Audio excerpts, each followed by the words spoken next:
जब कोई ऑथर अपनी नेक्स्ट स्टोरी या फिर नॉवेल के लिए किसी टॉपिक को चुन रहा होता है, तो जो लोग पहले से ही राइटिंग प्रोफेशनल्स रह चुके हैं वो हमेशा आपको एक ही सलाह देंगे कि आप जो जानते हैं उसके बारे में ही लिखें।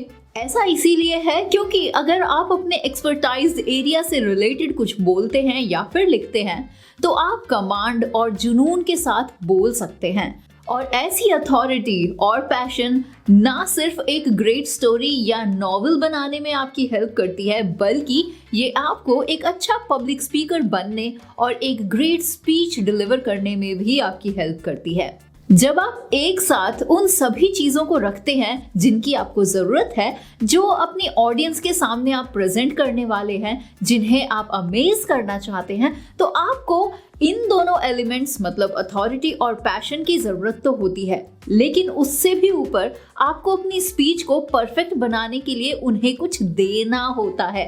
आपको उन्हें कुछ ऐसा बताना होता है जो वो नहीं जानते हैं, जो कुछ नया हो, जो कुछ अट्रैक्टिव हो। और इस बैलेंस को अचीव करने के लिए न्यू एंड फैसिनेटिंग स्टफ को आपको रिसर्च करनी होती है, और इन्हीं सब के चलते आप एक परफेक्ट पब्लिक स्पीच प्रिपेयर कर सकते हैं।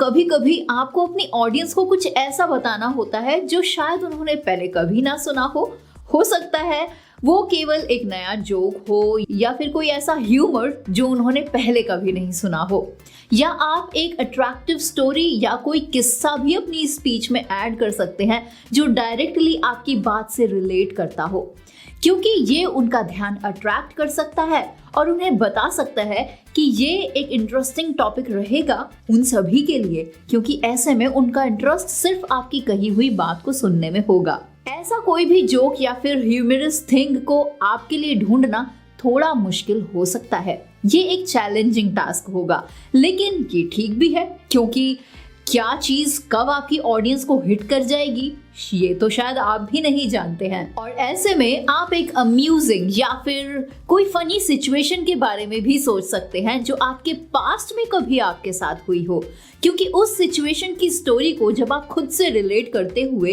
ह्यूमर और परफेक्ट कमेंट्री के साथ बताएंगे अपने स्टेज से अपनी ऑडियंस को, तो आपकी ऑडियंस इससे एंटरटेन होगी, क्योंकि यहाँ लोग आपकी स्पीच मतलब आपको सुनने आए हैं। आप जो बोलेंगे लोगों के लिए वो अट्रैक्टिव होगा, और इसीलिए लोग मतलब आपकी ऑडियंस आप में और आपके टॉपिक में काफी इंटरेस्ट शो करते हैं।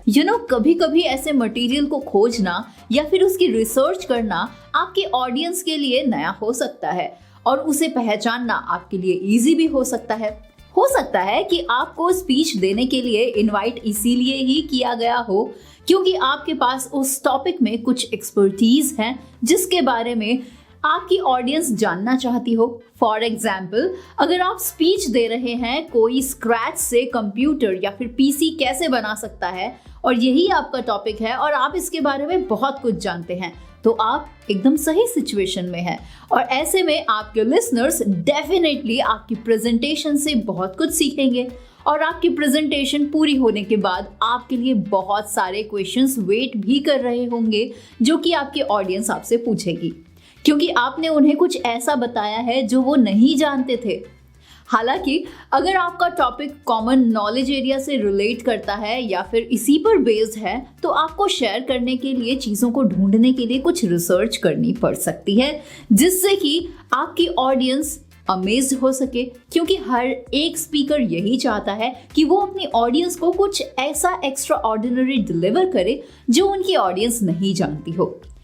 चलिए एक और एग्जाम्पल लेते हैं। हो सकता है कि आप इंटरनेट के बारे में बात कर रहे हों, और हम में से अब ज्यादातर लोगों को काफी कुछ पता है इंटरनेट के बारे में, लेकिन थोड़े से रिसर्च के साथ आप बहुत सी कॉमन बातों को रिवील कर सकते हैं, जैसे कि इंटरनेट कैसे आया, इंटरनेट वास्तव में स्ट्रक्चरल लेवल पर कैसे काम करता है, और एआई गॉर ने वास्तव में इसका इन्वेंशन किया था या नहीं।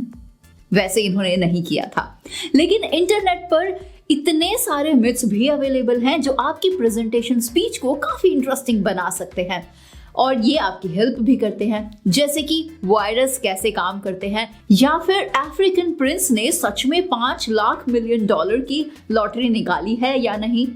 आपको शेयर करने के लिए इंटरनेट पर बहुत सी चीजें मिल सकती हैं, लेकिन लिसनर्स को शायद पता नहीं होगा इन सभी मिथ्स के बारे में। बट ऑफ कोर्स आप ऐसे मिथ्स यूज नहीं करना चाहेंगे अपनी प्रेजेंटेशन में, बिकॉज आपकी प्रेजेंटेशन में हमेशा फैक्ट्स ही होने चाहिए।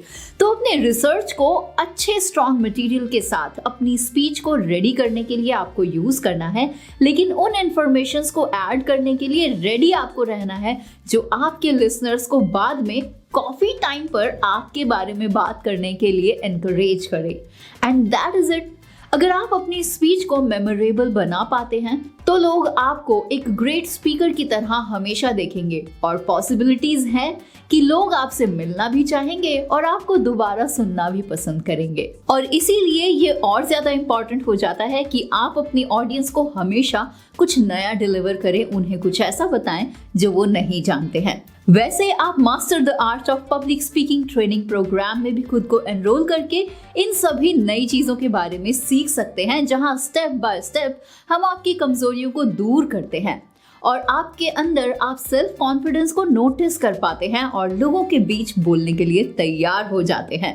अगर आप इंटरेस्टेड हैं तो डिस्क्रिप्शन बॉक्स में दिए गए लिंक से या फिर tegonity.com वेबसाइट को आप विजिट कर सकते हैं। तो उम्मीद करती हूँ कि आपको ये वीडियो जरूर पसंद आई होगी, तो बने रहिए हमारे साथ। अगर आप भी इस टॉपिक पर अपने कुछ सजेशंस देना चाहते हैं या फिर आपके दिमाग में कुछ आइडियाज हैं तो आप कमेंट जरूर करें, और हमारे साथ जुड़ने के लिए हमें फ्री सब्सक्राइब भी करें, because it don't charge anything. तो आज की हमारी इस वीडियो में बस इतना ही। अगर आप चाहें तो इस वीडियो को आप इंग्लिश लैंग्वेज में भी देख सकते हैं टेगोनिटी अकेडमी यूट्यूब चैनल को विजिट करते हुए। Well, this is Divya from tegonity.com. We'll see you soon in next episode of this public speaking series where we will talk about how to make people laugh. Because अपनी presentation में humor add करना वो भी सही तरीके से बहुत जरूरी है। So see you soon in the next video. Till then, goodbye. Take care. जय हिंद।